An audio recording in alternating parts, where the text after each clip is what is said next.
The morning sun cast long shadows across the weathered fence posts as Samuel Hayes checked the water troughs for his cattle. At 42, his face bore the deep lines of a man who had spent decades under the harsh desert sun, and his hands told the story of countless hours mending fences, branding cattle, and fighting off rustlers.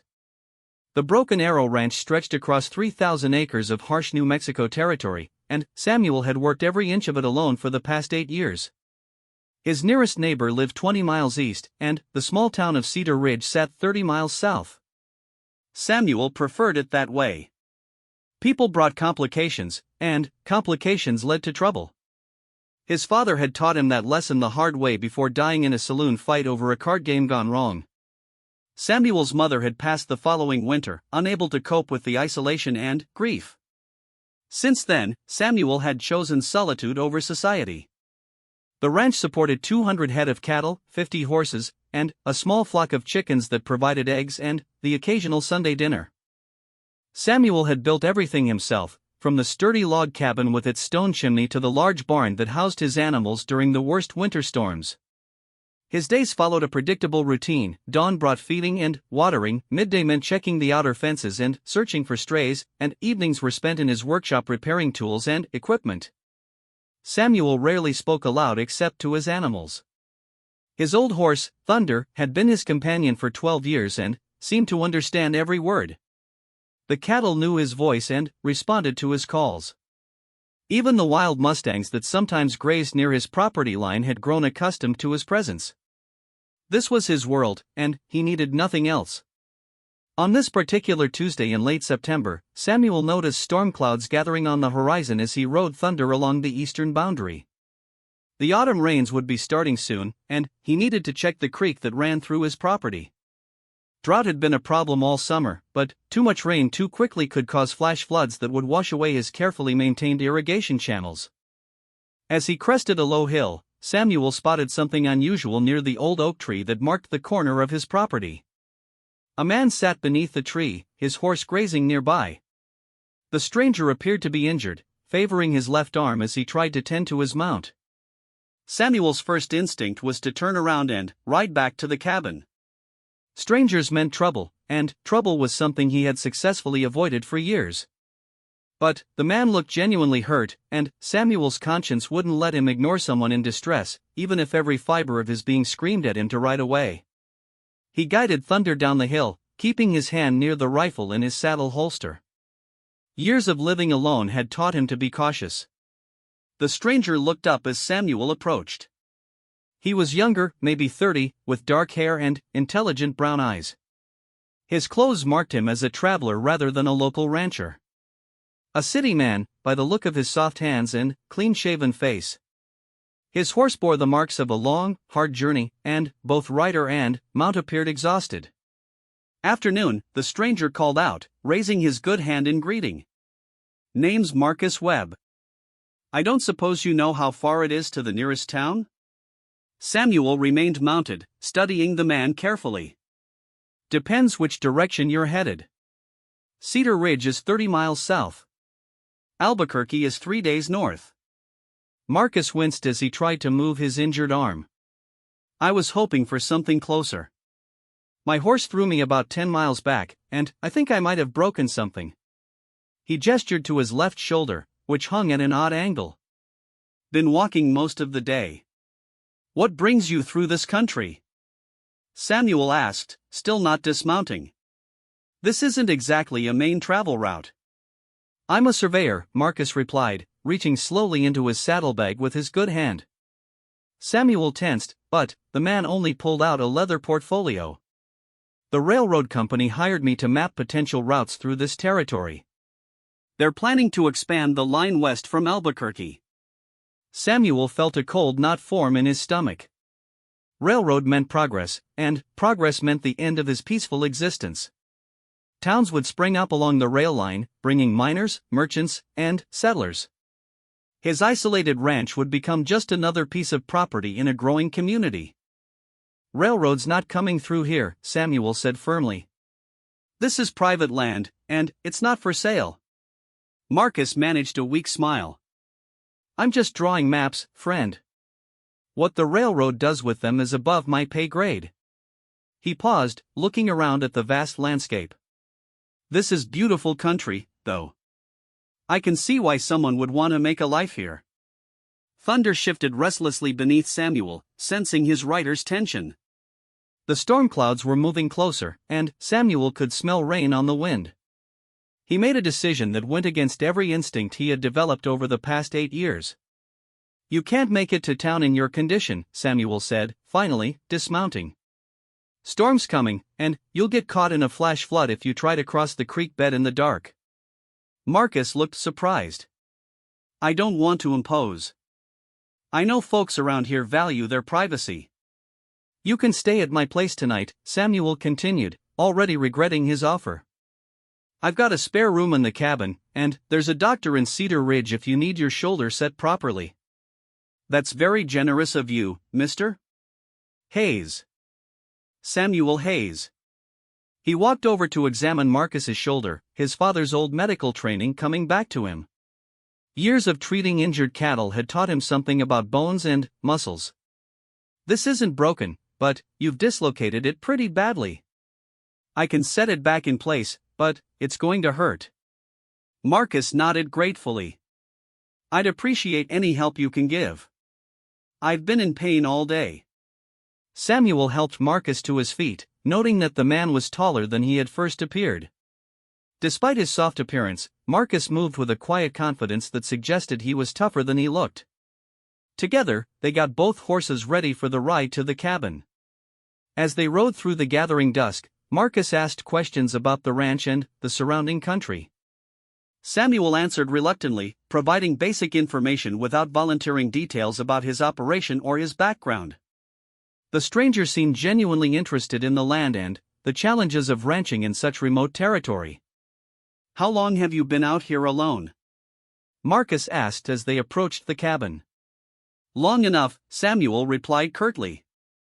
The cabin sat in a small valley protected by hills on 3 sides. Samuel had chosen the location for its natural windbreak and proximity to the creek.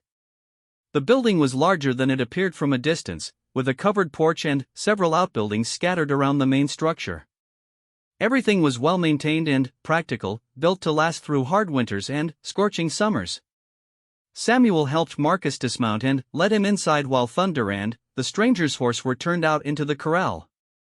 The interior of the cabin was surprisingly comfortable, with handmade furniture and a large stone fireplace that dominated one wall. Books lined shelves near a window, and the kitchen area was clean and well organized. You built all this yourself? Marcus asked, looking around with obvious admiration. Had to. Nearest carpenter is a day's ride from here. Samuel lit a kerosene lamp against the gathering darkness. Sit down at the table. I need to look at that shoulder. The process of setting Marcus's dislocated shoulder was painful but necessary. Samuel worked with practiced efficiency, and Marcus bore the pain stoically. Afterward, Samuel fashioned a makeshift sling from an old shirt and heated water for coffee. You mentioned a doctor in Cedar Ridge, Marcus said, cradling his injured arm. How often do you make it to town? 3-4 times a year. When I need supplies I can't make or grow myself. Samuel poured 2 cups of strong black coffee. Mostly I stay here. Don't you get lonely? Samuel considered the question while sipping his coffee. Lonely's better than disappointed. People let you down. Animals don't. Marcus nodded thoughtfully. I've spent most of my adult life traveling from job to job. Different towns, different people every few months. Sometimes I think it might be nice to have a place like this to call home. It's not easy work, Samuel warned. Cattle get sick, predators take your stock, weather destroys your crops. And if you're doing it alone, one serious injury or illness can cost you everything. But you stay. I stay. Samuel refilled his cup. This land doesn't judge you. Doesn't ask questions. Doesn't want anything from you except honest work. Outside, the first drops of rain began pattering against the windows. The storm that had been threatening all day was finally arriving, and Samuel was glad he had decided to offer shelter. the desert could be unforgiving to travelers caught in sudden weather. "I'll fix you some supper," Samuel said, moving toward the kitchen area. "Nothing fancy, but it'll fill you up." As he prepared a simple meal of beans, cornbread, and salt pork, Samuel found himself stealing glances at his unexpected guest. Marcus sat quietly, occasionally asking questions about the ranch or commenting on the quality of the craftsmanship in the cabin. The man seemed genuinely appreciative of Samuel's hospitality, and his presence wasn't as intrusive as Samuel had feared it would be. Over dinner, Marcus told stories about his travels across the frontier. He had surveyed routes through Colorado, mapped territorial boundaries in Arizona, and even spent time in California working for mining companies. His tales were entertaining without being boastful, and Samuel found himself relaxing despite his usual wariness around strangers. "The railroad work pays well," Marcus said as they finished eating. "But it's changing everything out here. 5 years from now, this whole territory will look completely different." "Change isn't always improvement," Samuel replied. "No, it's not. But it's coming whether we want it or not. The trick is figuring out how to adapt without losing what makes a place special." Thunder rumbled outside, and rain began falling harder. Samuel banked the fire in the fireplace and showed Marcus to the spare room, which was small but comfortable. As he prepared for bed in his own room, Samuel reflected on the evening's conversation. It had been years since he had talked to another person for more than a few minutes, and he was surprised to discover that he had enjoyed Marcus's company. Still, morning couldn't come soon enough.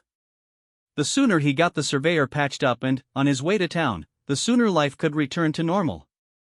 Samuel had learned long ago that temporary pleasures often came with permanent prices, and he wasn't about to let one evening of decent conversation make him forget the lessons he had learned about trusting strangers. The rain continued throughout the night, turning the usually dry creek into a rushing torrent. As Samuel drifted off to sleep, he told himself that helping Marcus was simply the right thing to do, nothing more. Come morning, the man would be on his way, and Samuel would be alone again with his cattle, his horses, and his carefully ordered life. But, deep in his gut, Samuel sensed that Marcus Webb's arrival at the Broken Arrow Ranch was going to change everything, whether he wanted it to or not. Samuel woke before dawn to the sound of his rooster crowing, same as he had for the past 8 years. The storm had passed during the night, leaving the air clean and cool. He dressed quietly, not wanting to wake his guest, and stepped onto the porch to survey the damage. The creek was still running high, but the rain had been a blessing for his pastures. The grass would be green for weeks. As he walked toward the barn to begin his morning chores, Samuel heard movement from inside the cabin. Marcus emerged a few minutes later, his arm still in the makeshift sling but looking considerably better than he had the night before. "Morning," Marcus called softly. "I hope I didn't oversleep. I'm not used to being this comfortable on the trail." "You needed the rest," Samuel replied, continuing toward the barn. "How's the shoulder?" "Much better, thanks to you." Marcus followed him across the yard. "Mind if I lend a hand with whatever you're doing? I'm not much good with one arm, but I can try to help." Samuel paused at the barn door. In all his years of isolation, no one had ever offered to help with his daily chores. "You don't owe me anything. Rest up and I'll take you to town when you're ready." "I know I don't owe you. I want to help." Marcus studied the ranch buildings with obvious interest. This is an impressive operation for one man to handle alone. Despite his reservations, Samuel found himself appreciating the company as they fed the horses and checked the cattle. Marcus asked intelligent questions about ranch management and listened carefully to the answers. He had clearly spent time around livestock, despite his city appearance, and he wasn't afraid of hard work. "You said you've been doing this alone for 8 years, Marcus said as they walked back toward the cabin for breakfast. "What made you choose this kind of life?" Samuel was quiet for a long moment, debating how much to reveal. "My parents died when I was young. This place was all they left me. Seemed like a waste to abandon it." "No brothers or sisters?" "No. Just me." Samuel opened the cabin door, signaling that the personal conversation was over. Over breakfast, Marcus spread out his surveyor's maps on the table. Samuel couldn't help but look at the detailed drawings that showed every creek, hill, and valley for miles in every direction. The precision was impressive, but the implications were troubling. "The railroad is really serious about coming through here?" Samuel asked, pointing to a red line that cut directly across his property. "They're exploring options. This route would save them nearly 50 miles compared to going around the mountain range to the south." Marcus traced the line with his finger. "It would also open up this whole valley for development." Samuel felt his stomach tighten. Development means people. Lots of people. Towns, probably. Maybe mining operations if there are mineral deposits in these hills. Definitely cattle shipping facilities. Marcus looked up from the map. "It would change everything. I told you last night, this land isn't for sale." "I believe you. But railroad companies have ways of getting what they want. Eminent domain, government contracts, political pressure. If they decide this is the route they want, they'll find a way to make it happen." Samuel stared at the map, trying to imagine his peaceful valley filled with train tracks, buildings, and strangers. The thought made him feel sick. "How much time before they make a decision?" "My survey work will take another month to complete. Then, I submit my report and the company's engineers make their recommendations. Final decision will probably come next spring." Marcus rolled up the maps carefully. "But, Samuel, I have to ask you something, and I want you to think about it seriously." Samuel waited, dreading what was coming next. What if there was a way to protect this place? To keep it from being developed while still dealing with the railroad? "I'm listening." Marcus took a deep breath. "I've been thinking about this since yesterday. The railroad needs a route, but they don't necessarily need to own every acre along that route. What if someone with influence could negotiate an agreement that allows the tracks to pass through but preserves the character of the land?" "Someone with influence." "You mean you." "I mean us. Partnership." Marcus leaned forward, his eyes intense. "You know this land better than anyone. I understand how the railroad works, how to deal with corporate executives and government officials. Together, we might be able to find a solution that saves your ranch and gives the railroad what they need." Samuel stood up abruptly, pacing to the window. "Partnership means sharing. Sharing means complications. I've avoided complications for 8 years. And you've done a remarkable job of it. But complications are coming whether you want them or not. The question is whether you face them alone or with help. What would you get out of it?" Samuel asked suspiciously. "You said yourself this job pays well. Why risk your reputation with the railroad company?" Marcus was quiet for a moment, staring out at the valley beyond the cabin windows. "Because in all my travels, I've never seen a place that felt like home until I came here. Because you've built something worth preserving. And because I'm tired of helping destroy beautiful places in the name of progress." Samuel turned to face him. "You barely know this place. You've been here one night. Sometimes that's all it takes to recognize something special." Marcus met his gaze steadily. "I'm not asking you to decide today. I'm asking you to think about it while I finish my survey work. Let me prove that I can be useful, that I can be trusted. How would this partnership work? I complete the survey honestly, but I emphasize the challenges and costs of this route in my report. Meanwhile, I spend time learning about your operation, understanding what makes it work. When the railroad sends their negotiation team, we present them with alternatives that protect the ranch while giving them access to the route." Samuel considered this, his practical mind weighing the risks and benefits. "And if the railroad doesn't accept our alternatives?" "Then, we explore other options. Legal challenges, political pressure, media attention. I know people in Denver and Santa Fe who might be able to help." "You're talking about fighting one of the biggest companies in the country." "I'm talking about finding a way for both sides to get what they need." Marcus stood up, extending his good hand. What do you say we try it for a month? If you're not satisfied with the arrangement, I'll finish my survey and move on. No hard feelings. Samuel stared at the offered hand, his mind racing. Every instinct told him to refuse, to send Marcus on his way and face whatever came alone, as he always had. But another part of him, a part he had buried years ago, was intrigued by the possibility of having an ally in the coming fight. 1 month, Samuel said finally, shaking Marcus's hand. You pull your weight, you respect my rules, and you prove you can be trusted. After that, we'll see. Marcus grinned, the first truly relaxed expression Samuel had seen from him. You won't regret this decision. I already regret it, Samuel replied, but there was no real anger in his voice. Come on, let's get you properly introduced to the livestock. If you're going to be here a month, you might as well learn how things work. The next few days fell into an unexpected rhythm. Marcus proved to be a quick learner and a willing worker, despite his injured shoulder. He helped with the daily chores, learned the names and personalities of the horses, and even assisted with minor repairs around the ranch. In the evenings, they would review Marcus's survey maps and discuss strategies for dealing with the railroad. Samuel found himself looking forward to their conversations. Marcus had traveled widely and possessed knowledge about business, politics, and the law that Samuel lacked. More importantly, he listened when Samuel talked about the land, the animals, and the challenges of ranch life. It had been years since anyone had shown genuine interest in Samuel's thoughts and opinions. On the 4th day, Marcus's prediction about complications proved accurate.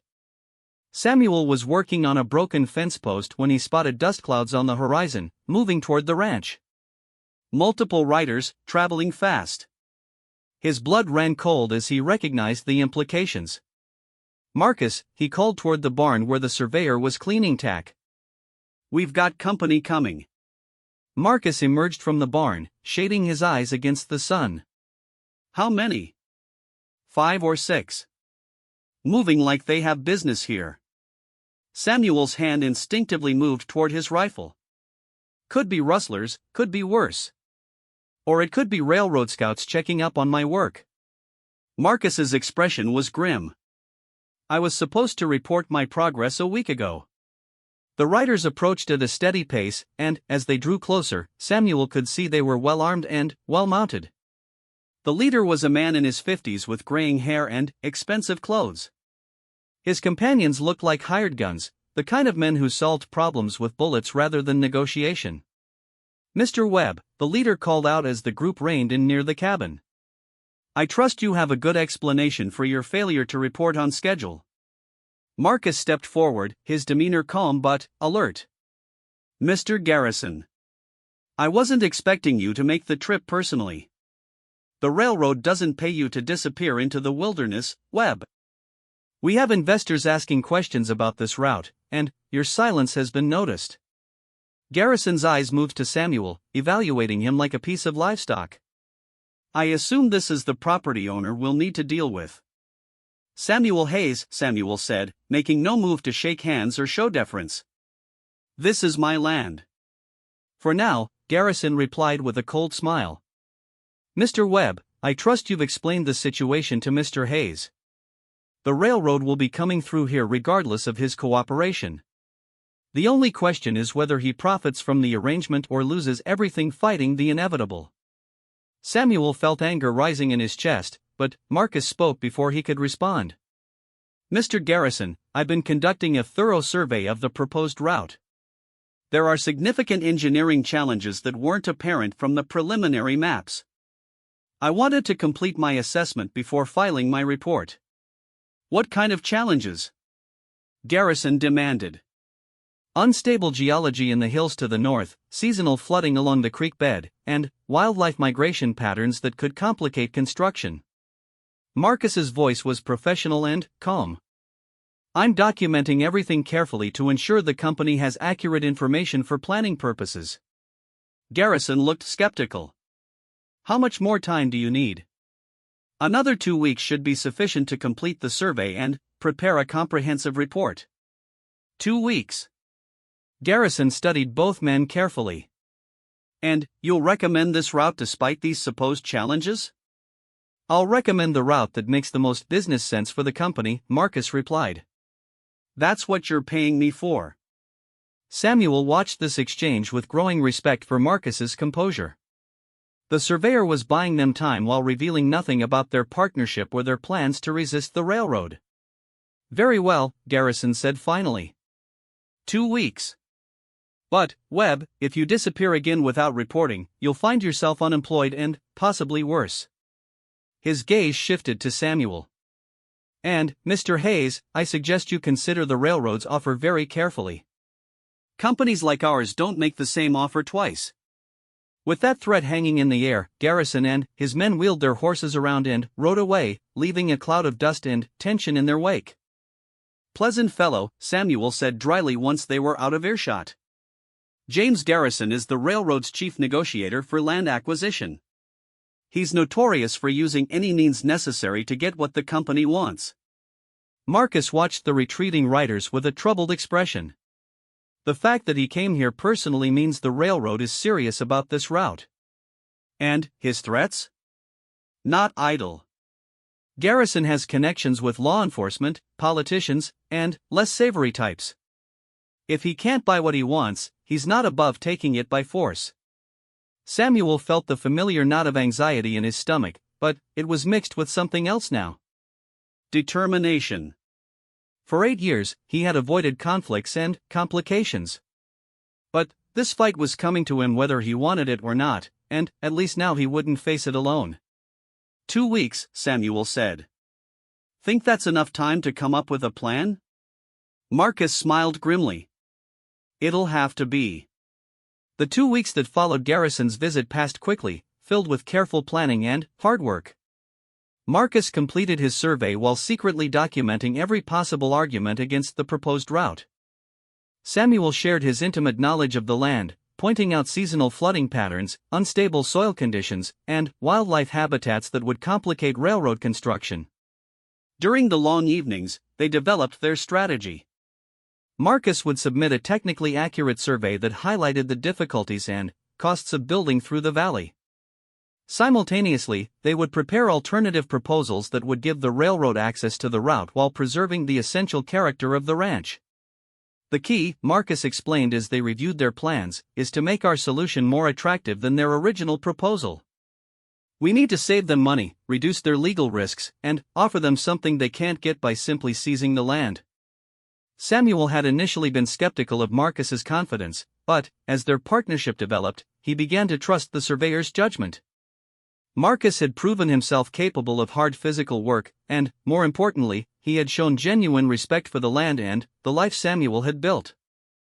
On the morning of Garrison's expected return, Samuel woke to find Marcus already up, preparing coffee and reviewing their documents one final time. The surveyor's shoulder had healed well, and he moved with the easy confidence of a man ready for a difficult fight. Nervous? Samuel asked, joining him at the table. Focused, Marcus replied. We've got a good plan, and we know this land better than they do. That gives us an advantage. The sound of approaching horses interrupted their conversation. Through the window, they could see Garrison returning with the same group of armed men, plus 2 additional riders who looked like lawyers or executives. The railroad was taking this meeting seriously. Samuel and Marcus stepped onto the porch as the group approached. Garrison looked impatient and aggressive, but the new arrivals appeared more cautious, taking careful note of the ranch buildings and the surrounding landscape. Mr. Webb, Garrison called out as he dismounted. I trust you have good news for us. I have a complete survey and several recommendations, Marcus replied professionally. Gentlemen, this is Samuel Hayes, the property owner. Sam, allow me to introduce Mr. Davidson and Mr. Sterling from the railroad's engineering department. The 2 engineers nodded politely, but their attention was focused on evaluating the terrain and the buildings. Samuel could see them making mental calculations about construction costs and logistical challenges. Shall we discuss this inside? Marcus suggested. I have maps and documentation to share. Once everyone was seated around Samuel's sturdy kitchen table, Marcus spread out his survey maps and began his presentation. He had prepared thoroughly, and his report was comprehensive and professional. He detailed the seasonal flooding issues, the unstable geology in certain areas, and the engineering challenges that would drive up construction costs.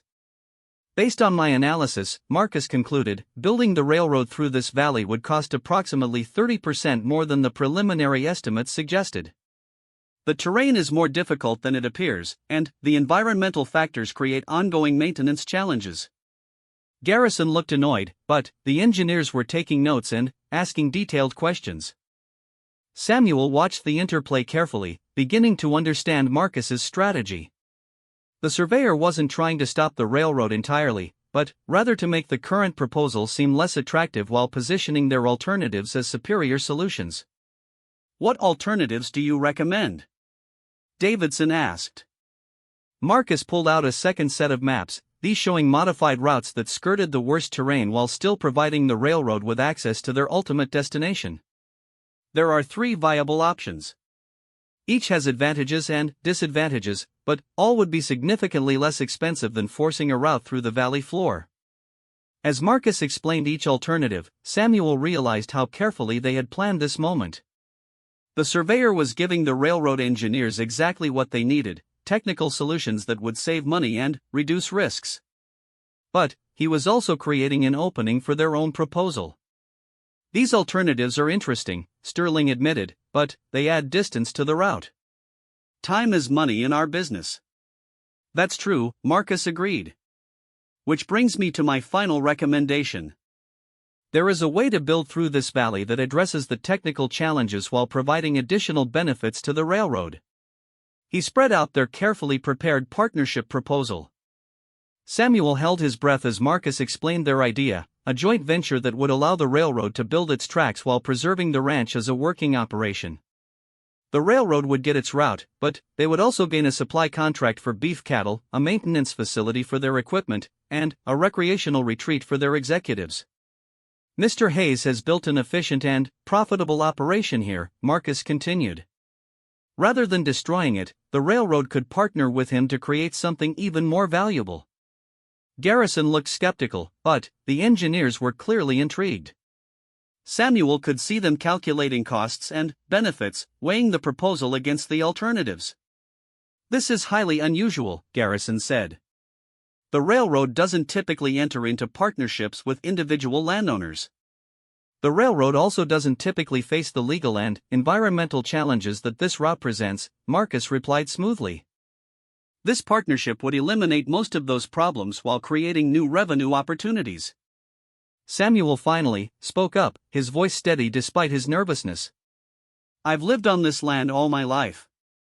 I know every creek, every hill, every seasonal pattern. That knowledge could save the railroad millions in construction and maintenance costs." Davidson leaned forward, studying the maps more carefully. "The cattle supply contract is an interesting idea. Our company operates several hotels and restaurants along our existing routes. A reliable source of high-quality beef could be valuable. And the executive retreat concept has merit," Sterling added. "Our board members are always looking for places to entertain important clients. This location would be perfect for hunting and fishing expeditions." Garrison clearly didn't like the direction the conversation was taking, but he was outnumbered by his technical staff. Samuel watched the interplay with growing hope, beginning to believe that their plan might actually work. "The financial projections look reasonable," Davidson said after reviewing their documents. "Mr. Hayes, you're confident you could expand your operation to meet the railroad's supply needs?" "With the right investment and the railroad's guaranteed contracts, yes," Samuel replied. "I've been running a small operation because I preferred the solitude. But I understand cattle ranching, and I can scale up if there's a market for my product." Marcus pulled out additional documentation showing how the partnership would work practically.